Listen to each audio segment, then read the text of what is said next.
আসসালামু আলাইকুম ভিউয়ার্স, কেমন আছেন সবাই? আশা করি সবাই ভালো আছেন। এখানে রান্না করার জন্য প্রথমে আমি দিয়ে দিলাম তেলগুলো একটু ভালো করে গরম করে নিব।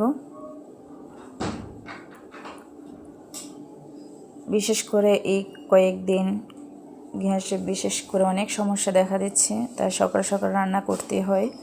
দিয়ে দিলাম এখানে পেঁয়াজ কুচি, কাঁচামরিচ, টমেটো, এগুলো দিয়ে একটু ভাজা ভাজা করে নিব।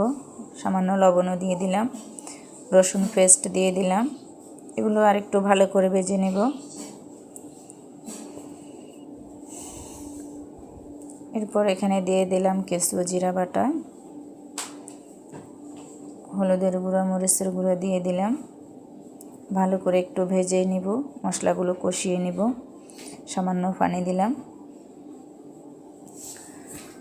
দেখতে পাচ্ছেন মশলাগুলো মোটামুটি আমার কষানো হয়ে গেছে।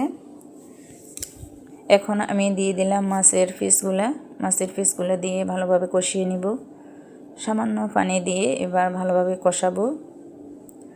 মাছ মাংস আপনি যতই ভালো করে কষাবেন ততই স্বাদ দ্বিগুণ বেড়ে যায়। টমেটো দিয়ে দিলাম একসাথে। এই যে আমার রান্না মোটামুটি রেডি হয়ে গেছে।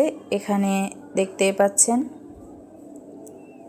অপর চুলায় আরেকটি তরকারি রান্না হচ্ছে।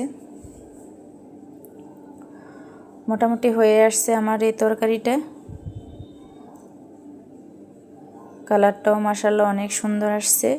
দিয়ে দিলাম এখানে এখন ধনেপাতা কুচি। আল্লাহ হাফেজ।